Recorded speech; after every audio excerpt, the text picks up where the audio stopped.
Hello everyone. इस session में हम डायनेमिक एरे के प्रोग्राम को प्रैक्टिकली इम्प्लीमेंट करेंगे along with the use of redim keyword. It is also known as redimension of array. इस dynamic array को हम थ्योरेटिकली उससे रिलेवेंट प्रोग्राम को डिस्कस कर चुके हैं। इस सेशन में उसे प्रैक्टिकली इम्प्लीमेंट करेंगे। सबसे पहले विजुअल स्टूडियो .NET को ओपन करेंगे। नाउ क्रिएट प्रोजेक्ट को सेलेक्ट करेंगे। प्रोजेक्ट टाइप विजुअल बेसिक है या नहीं उसे स्पेसिफाई करेंगे। कंसोल एप्लीकेशन को सेलेक्ट करेंगे और आफ्टर दैट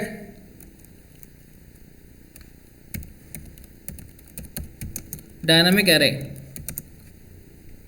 जो है वो हमारे एप्लीकेशन का नाम दे देंगे। Now click on okay button. जैसे ही एप्लीकेशन का नाम दे देंगे उसके बाद हमारा कोड एडिटर विंडो जो है वो स्क्रीन के ऊपर ओपन हो जाएगा।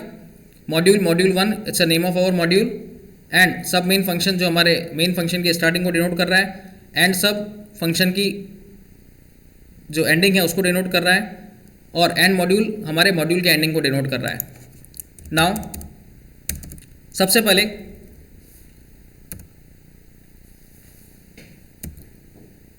Dimension means redimension of array program को इम्प्लीमेंट करना है। तो redimension of array means it is also known as dynamic array. At the time of run time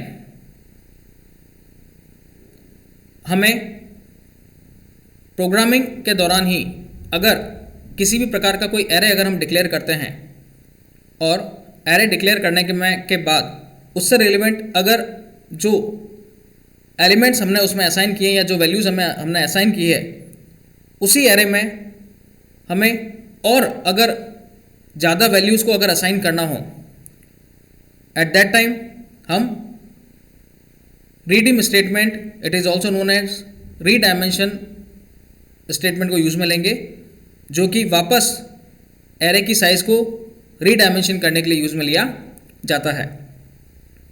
इसमें हम रीडिम स्टेटमेंट को यूज़ में लेते हुए डायनामिक एरे को परफॉर्म करेंगे। नाउ सबसे पहले डिम मार्क्स एज इंटीजर, ये हमने एक एरे डिक्लेयर किया है जो कि मार्क्स नाम का है। ओके, और एकदम ब्लैंक मीन्स हमने एरे की कोई भी लेंथ इसमें स्पेसिफाई नहीं की है। ठीक है। Now after that ReDim statement is use to redimension of size of array.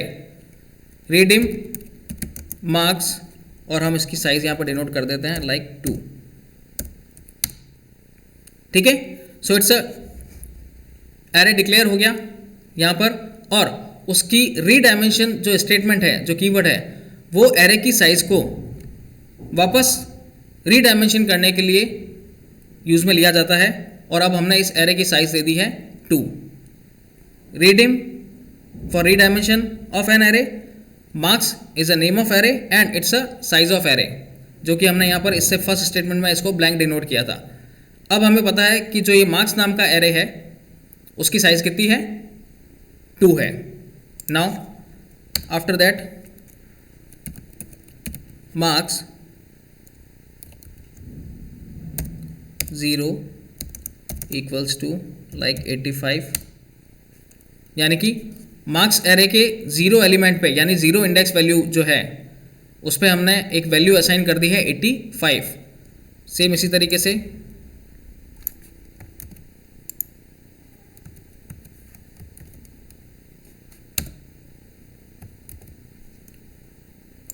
Marks के 1 एलिमेंट पे मार्क्स के 2 इंडेक्स वैल्यू पर हम और 2 वैल्यू असाइन कर लेते हैं लाइक 75 और 90। तो ये क्या हुआ, मार्क्स नाम का एरे जिसकी कि हमने लेंथ यहाँ पर रीडायमेंशन कर दी और उसकी जो लेंथ है वो है 2।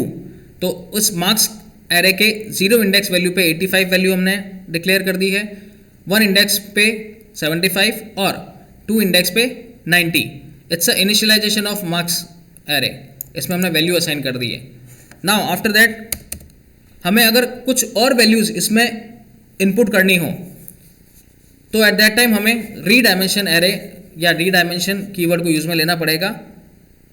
जैसे now ReDim preserve marks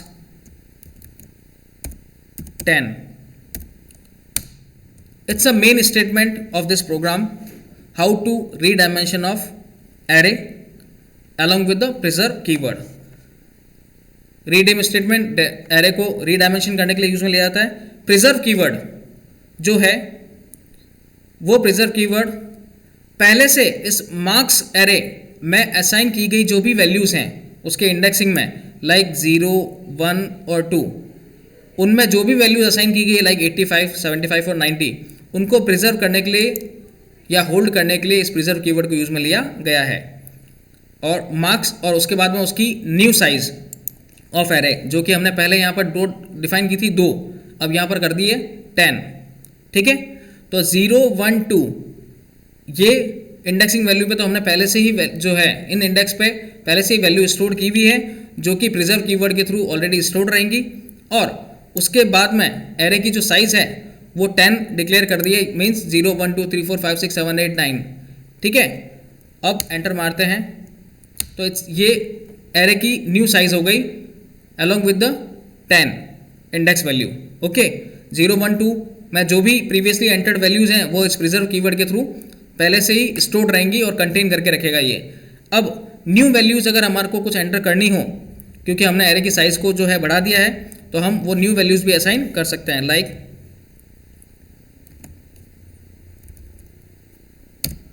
3, like 4,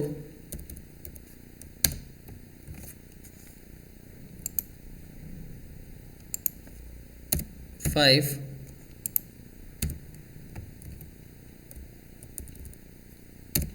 6,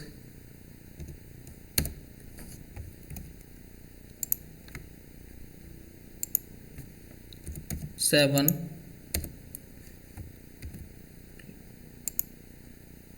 8,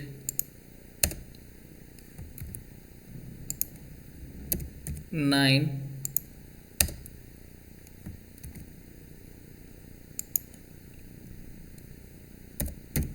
10। ये एरे की साइज हमने 10 इंडेक्स वैल्यू तक डिफाइन की गई है। तो मार्क्स 3, मार्क्स 4, मार्क्स 5, 6, 7, 8, 9 और 10, ठीक है, इनमें हमारे को अगर कुछ वैल्यूज़ डिक्लेयर करनी है तो हम डिक्लेयर कर सकते हैं। ज़रूरी नहीं है कि हम सारी की सारी वैल्यूज़ इसमें एंटर करें, लाइक हम इनमें से ये हटा देते हैं, 2 वैल्यूज़ हमारे को एंटर ही नहीं करनी है, हमारे को अप टू 8 इंडेक्स वैल्यू तक ही डेटा में वैल्यू डालनी है। लाइक 3 में हमने वैल्यू डाल दी नाउ 96, 4 में वैल्यू डाल दी हमने 28, 5 में वैल्यू डाल दी हमने 48, 6 में वैल्यू डाल दी हमने 58, 7 में वैल्यू डाल दी हमने 76 और 8 में वैल्यू डाल दी हमने 75। ठीक है, नाउ अब मार्क्स 3, मार्क्स 4, 5, 6, 7 और 8 ये इनकी इंडेक्सिंग रिमेनिंग इंडेक्सिंग वैल्यू है, क्योंकि 0, 1, 2 में तो हम लोग प्रीवियसली एंटर कर चुके हैं और उसमें प्रीवियसली एंटर किए गए इंडेक्स वैल्यू में जो भी वैल्यूज़ हैं वो प्रिजर्व कीवर्ड के थ्रू आपके इसमें स्टोर रहेंगी। ठीक है, अब नई वैल्यूज़, क्योंकि हमने इसमें मार्क्स की जो एरे है उसकी साइज़ हमने 10 कर दी है, नई वैल्यूज़ अब हम इसमें असाइन कर रहे हैं। तो हमने वैल्यूज़ कहाँ तक असाइन कर दी है, मार्क्स इंडेक्स वैल्यू 8 तक। ठीक है, अब हमें आगे नहीं करनी है वैल्यू एंटर, तो हमारी मर्जी है। ठीक है, तो उसके बाद में अब इस मार्क्स एरे में डिफाइन की गई वैल्यूज़ को हम लोग 1 बाय 1 एक्सेस करेंगे along with the for each next loop.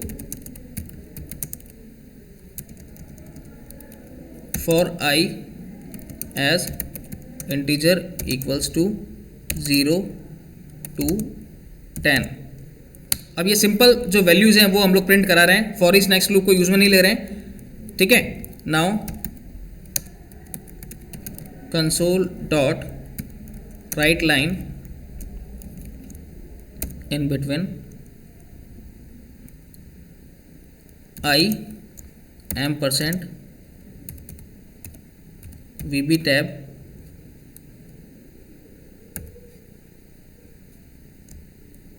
ampersand marks of I।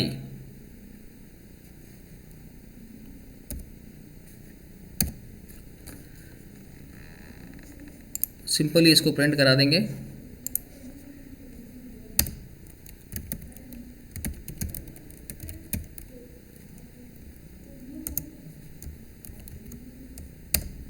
Console dot read की method.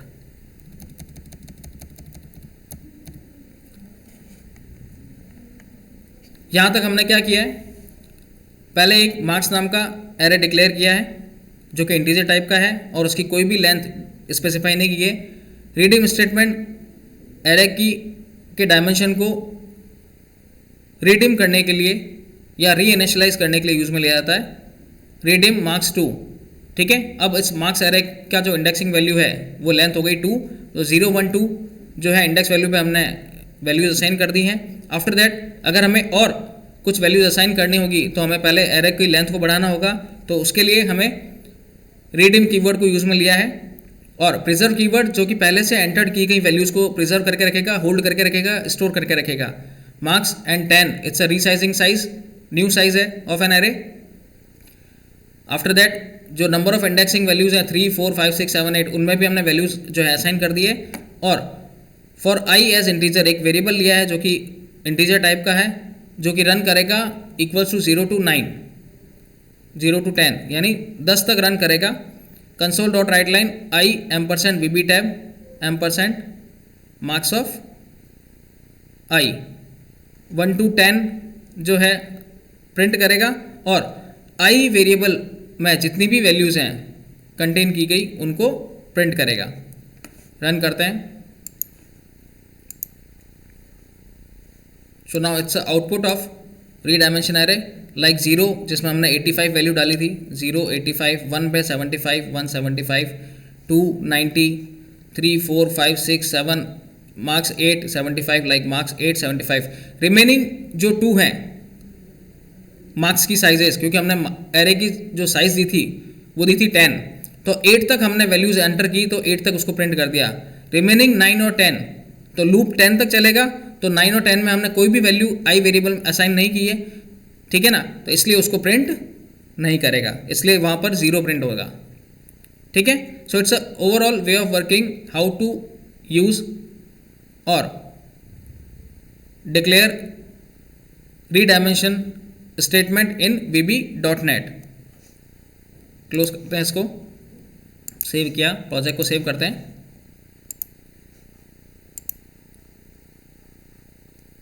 So now it's a overall way of working how to redimension of array along with the redeem keyword. It is also known as dynamic array. I hope you understand. Thank you.